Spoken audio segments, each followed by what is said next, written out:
Assalamualaikum warahmatullahi wabarakatuh. Waalaikumsalam warahmatullahi wabarakatuh. Bismillahirrahmanirrahim. Alhamdulillahi rabbil alamin.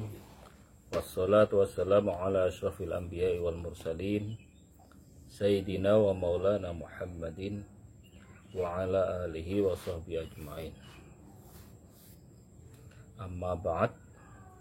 Pemirsa Puton TV dimanapun panjenengan sedaya berada, selamat berjumpa kembali dalam kajian akhir zaman. Di sore kali ini kita akan menunjukkan salah satu ayat yang menjadi dasar atas kritikan-kritikan dan kabar yang telah kami sampaikan di konten-konten yang lalu tentang banyaknya ulama sepuh yang oleh masyarakat sekarang ini sudah dikultuskan sebagai salah satu waliyun min auliyaillah, dikultuskan, diagung-agungkan makomnya sebagai salah satu wali Allah.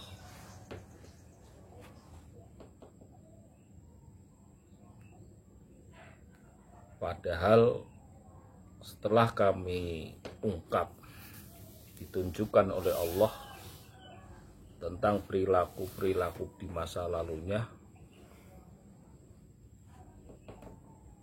itu ada hal yang dilakukan banyak positifnya, tapi tidak lepas dari hal-hal perilaku yang negatif,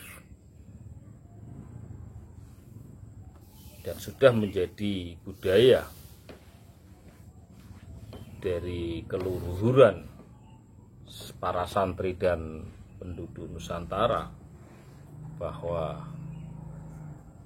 dalam menyikapi orang-orang terdahulu kita punya budaya slogan mendem jeruk, mikul dhuwur, mendem jeruk. Jadi senang menyebutkan kebaikan-kebaikan, tapi menyembunyikan kekeliruan-kekeliruan. Cara budaya kemasyarakatan itu sangat bagus, dan itu adalah juga bagian daripada akhlak orang beragama. Tapi yang jadi permasalahan di akhir zaman ini, yang disebut dalam hal kebaikannya itu bukan hanya pada ajarannya ketika beliau mengajarkan Al-Quran, tafsir, sunnah, syariah, tapi sering dalam menjunjung itu bukan di wilayah kajian-kajian akhlaknya, tapi lebih senang menyebut pada keanehan-keanehannya, atau yang biasa disebut dengan keramat-keramatnya. Padahal ketika keluar keramat-keramat itu sendiri, maka sebenarnya keramat yang dibahasakan di Ahli Sunnah wal Jamaah itu bukan inti dari sebuah pelajaran atau ajaran Islam. Keramat itu dikeluarkan karena adanya darurat. Sama juga tamsilnya bahwa manusia itu mestinya nggak mau pakai mengeluarkan kotoran dari depan dan belakang. Tapi karena itu memang menjadi darurat manusia, ya pasti kalau tidak ada kotoran yang keluar dari depan belakang itu jadi permasalahan karena darurat. Sama karomah-karomah yang keluar dari para orang-orang soleh sebenarnya itu tidak dikehendaki oleh beliau, itu karena kedaruratan. Tapi darurat ini justru malah dibuat sebuah kelebihan-kelebihan yang akhirnya membangun kultus, dan banyak ditiru oleh generasi setelahnya supaya bisa khariqul adat seperti guru-gurunya, seperti tokoh seniornya. Akhirnya mereka mengambil jalan pintas yaitu dengan keilmuan. Kesannya biar keluar keramatnya. Padahal yang keluar keanehan itu bukan karomah. Karomah sifatnya satu, bighairi ikhtiar, tidak adanya ikhtiar dari orang soleh tadi, itu karomah. Karena darurat, tidak ada ikhtiar, tidak ada ilmu yang dilakukan tentang masalah hal karomah itu sendiri. Dan itu memang pertolongan Allah yang sifatnya ad-daruri. Tapi generasi setelahnya, karena banyak melihat dari sisi itunya, akhirnya tirunya keramatnya. Sehingga muncullah keilmuan yang menghasilkan dari produk-produk karomah. Ya sebenarnya itu bukan karomah, tapi istidrat dari Allah Subhanahu wa Ta'ala. Kalau karomah itu diperbolehkan karena itu memang datang dari Allah, sebuah pertolongan yang sifatnya darurat. Tapi kalau keilmuan itu ada ikhtiarnya. Dan orang awam, seorang ulama sekalipun, untuk membedakan terjadinya khariqul adat, ini dari Allah yang lewat malaikat atau ini dari jiniyah, itu sangat sulit sekali. Kalau benar-benar nggak teliti dengan masalah ini, banyak yang tergelincir. Kalau yang tergelincir dukun itu sudah maklum, tidak akan memengaruhi pada umat. Kalau yang diistidrat itu para dukun, tidak akan mengaruhi pada umat. Yang jadi masalah di akhir zaman ini, yang diistidrat karena keilmuannya itu para ulama, para pengasuh pondok pesantren, para tokoh-tokoh agamawan. Ini yang jadi masalah sehingga muncullah kultus-kultus yang mengarah kepada mutawali, ngaku-ngaku jadi wali ataupun memang diwalikan oleh anak cucu dan muridnya. Ini kami di kesempatan ini akan menyampaikan sebuah dasar dari Al-Quran yang didapat dari petunjuk akhir zaman ini tentang perilaku-perilaku yang dibuat tamsil oleh Allah dalam surat Ar-Ra'd ayat 17. Bisa dilihat terjemahnya ya. Bisa dilihat ayatnya. A'udzubillahi minasyaitonirrajim. Anzala minas sama'i ma'an fasalat audiyatum biqadariha fahtamala sailu zabatar rabiyah wa mimma yuqiduna alaihi fin nari ibtigha'a hilyatin aw mata'in zabatum mithluh kadzalika yadribullahu al-haqqa wal batil fa amma zabatu fayadhabu jufa'a wa amma ma yanfa'un nasa fayamkuthu fil ard kadzalika yadribullahu al-amthal. Disimbolkan dengan sebuah simbolik paribasan Allah di dalam kejadian alam ini. Allah turunkan air hujan dari langit, kemudian diterima oleh audiyah, lembah-lembah biqadariha, sesuai dengan kapasitas lembah itu sendiri, berapa kubik dia bisa menampung. Maka ketika sudah cukup, maka akan mengalir ke lembah-lembah yang lebih rendah lagi, biqadariha. Fahtamala sailu zabatar rabiyah, maka aliran dari air dari lembah yang teratas ke bawah ini pasti akan disertai dengan buih-buih. Bahasa Jawa ini umpluk, buih yang mengambang, itu pasti. Ada air, di situ ada buih. Ini tamsil. Dalam segi ilmu lebih mengarah kuatnya itu pada tamsil bahwa emak itu sering disimbolkan sebagai ilmu. Maka Allah turunkan ilmu dan akan masuk pada dada-dada manusia sesuai dengan kapasitasnya. Makanya setiap hal yang disampaikan pada umat, maka kadar penerimaannya beda-beda. Ada yang pahamnya separuh, ada yang pahamnya satu, ada yang pahamnya justru menerangkan satu kali pahamnya sampai pada 3 dimensi. Jadi karena dia sudah banyak dasarnya, ketika ada seorang ulama yang menerangkan nomor 1, dia paham nomor 2-nya, nomor 3-nya. Dan semua keilmuan itu akan diserap sesuai dengan wadahnya. Yang pada intinya, yang ini juga dirasakan para pengkaji, bahwa dimensi ilmu itu ada syariah, ada thariqah, perilaku spiritual, ada hakikat, dan ada ma'rifah. Dan ketika menyampaikan satu fan ilmu, itu bagi orang yang masih mendalami murni kulitnya agama syariah, yang akan dipahami dengan syariah. Ketika orang itu sudah mulai mengkaji dalam wilayah thariqah, maka dia akan paham di wilayah dimensi 1 syariat dan 2 thariqah. Ketika dia sering mendapatkan kabar-kabar yang diyakini di dalam Al-Quran ataupun Sunnah, ke kabar keilmuan hakikat, maka dia akan memahami sampai 3 dimensi.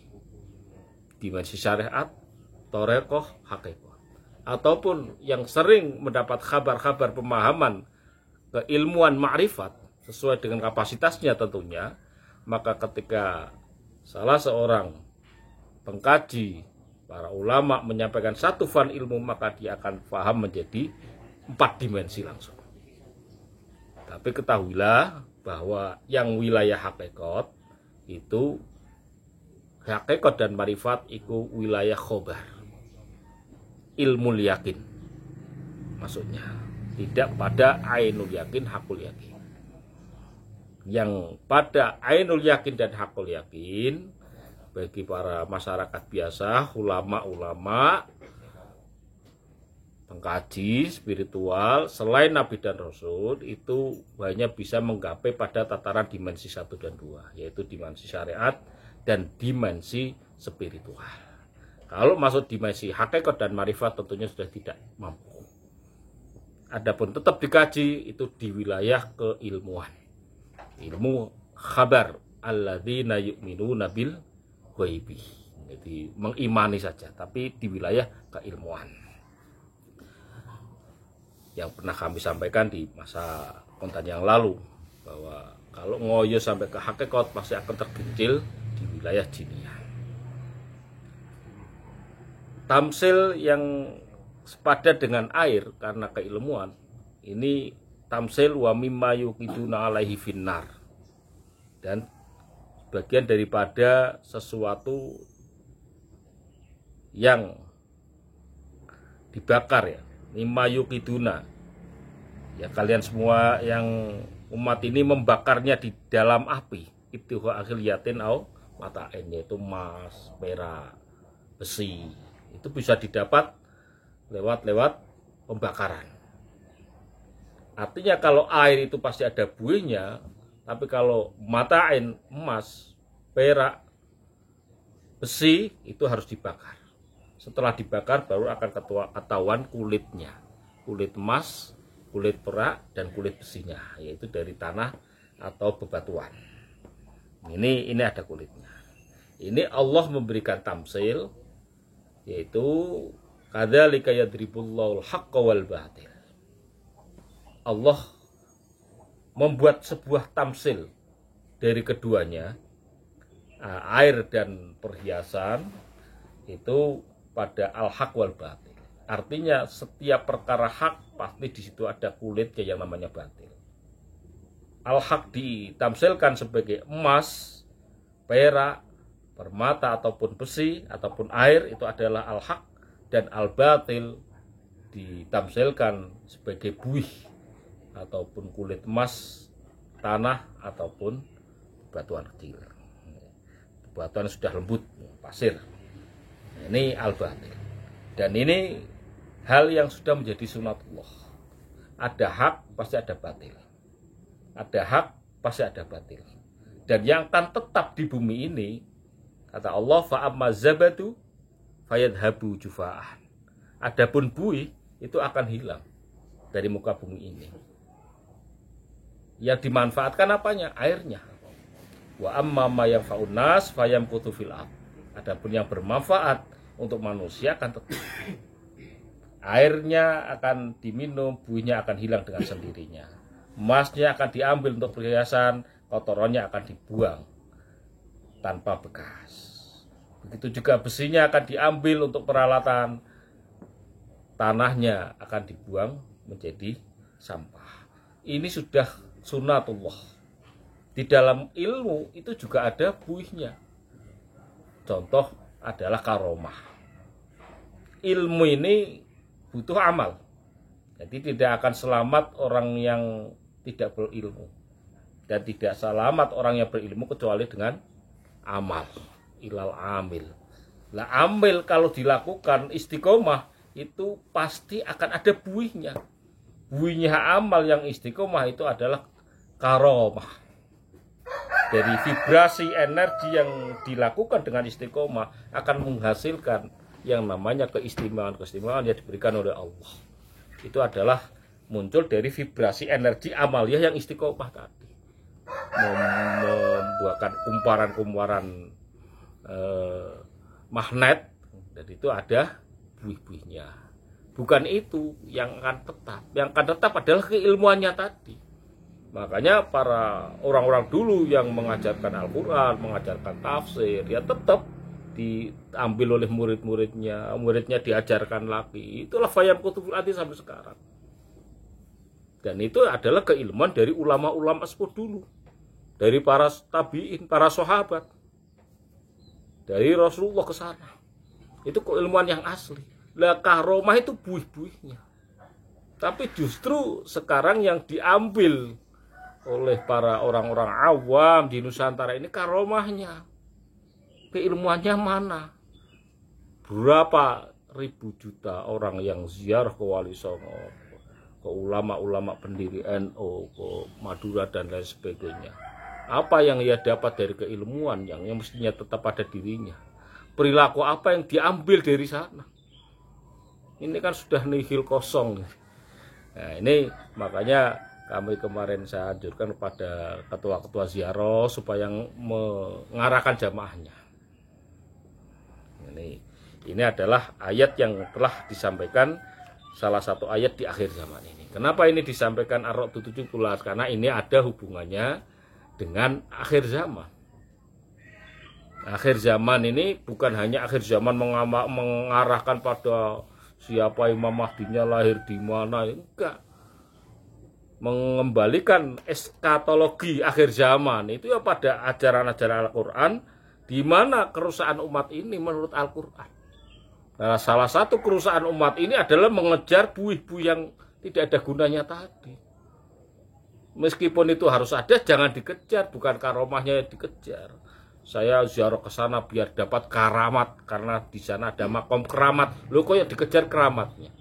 Padahal pada para santri, para pengaji sering adanya sebuah makalah ya, al-hadis al-maqal, al-istiqomatu khairun min alfi kamaromah ya.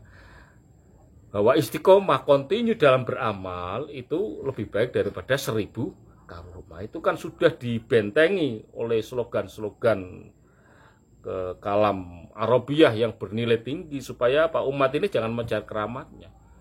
Kok malah sekarang ulama akhir zaman banyak yang memberikan informasi, memberikan motivasi kepada orang awam yang sudah susah ekonominya, susah keluarganya, susah menghadapi problematika hidup, malah bukan dipahamkan kepada ya dulu Allah, tapi justru ya dulu alal karomah. Coba ziarah sana biar dapat keramat, coba ziarah sana biar dapat keramat, coba ziarah sana biar dapat keramat. Ini kepada para ulama, para alim yang sering mengarahkan itu coba diarahkan kepada ya dulu Allah, bukan pada keramat. Ya dulu Allah. Gitu. Makanya gini, banyak ulama sepuh dulu kan, utlub man ya dulu Allah, wala tatlub man ya dulu alal amal. Carilah seorang mursyid, orang yang menunjukkan kamu kepada Allah. Dan jangan kamu cari mursyid, ulama yang menunjukkan kamu pada amal. Karena kalau menunjukkan kamu pada amal, tapi tidak tunjukkan kepada jalan menuju Allah, maka yang lahir adalah ijazah-ijazah ini. Nah, ijazah-ijazah ini lahirnya karena dari orang-orang ya dulu alal amal. Berarti urusannya kalau ada permasalahan bukan dipahamkan dengan permasalahan ini akhirnya menjadi taubat kepada Allah, kembali kepada rel ketakwaan, kembali kepada Al-Quran, tapi malah ditunjukkan pada coba amalkan ini di makom sana, coba amalkan ini di makom sana, sekian kali malam ini, sekian hari, dijazah ini dan jazah ini.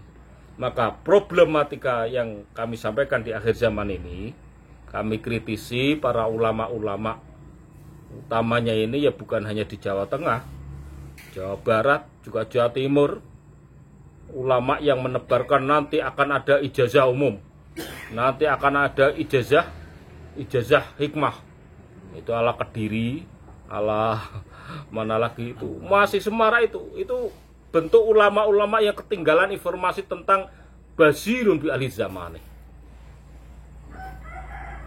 Saya juga kemarin lihat itu ketika sholat di Masjid Al-Fairuz, itu ada ulama yang menebarkan akan diadakan ijazah umum tentang ini, subhanallah. Orang yang memberi ijazah ini siapa itu Yai Hanan atau siapa? Ya alim dia. Tapi Yai, jenengan menjazah ini tahuilah, Mbah Yai Hanan di Kediri, bahwa jenengan berarti belum tahu tentang gejolak hadzal zaman. Bahwa sekarang yang jadi permasalahan masyarakat itu adanya ijazah-ijazah yang semacam itu, yang akhirnya tergelincir kepada sebuah kesirikan. Anda tidak ya dulu Allah, tapi Anda ya dulu alal amal. Makanya semoga bisa disadarkan. Kalau nggak disadarkan soalnya Mbak Yai nanti akan diadili oleh alam, bukan kita yang mengadili. Puton TV bukan. Ini hanya peringatan kepada para masayah yang suka memberi ijazah. Ini agak rada keras sedikit, nggak apa-apa, karena demi kepentingan umat. Mungkin Mbah Yai yang suka memberi ijazah tidak bisa diingatkan karena sudah menyatu dengan gaib-gaib yang menjadi sesembahan dia. Tapi paling enggak kami mengingatkan pada umat Rasulullah di akhir zaman ini yang belum terjerumus di wilayah pengijazahan yang sifatnya bias, yang tidak jelas siapa yang bantu, dengan bahasa khodam, malaikatkah atau jiniyahkah. Maka yang kami lihat dari Puton TV, dan kami siap membuktikan para masyayikh yang suka memberi ijazah, bahwa yang Anda sampaikan ijazah itu dan yang membantu atas suksesnya ijazah itu adalah jiniyah, khodam jiniyah, bukan malakiyah, bukan malaikat. Ini perlu saya tekankan khususnya kepada orang yang belum tergelincir ke situ. Makanya kita selalu mengajak di Puton TV untuk tobat dan bersihkan jiwa kita dari unsur-unsur jiniyah dan setaniyah. Demikian yang kami sampaikan, mudah-mudahan manfaat dan bisa diambil pelajaran oleh semua pihak. Wallahul muwaffiq ila aqwamit thoriq. Assalamualaikum warahmatullahi wabarakatuh. Waalaikumsalam warahmatullahi wabarakatuh.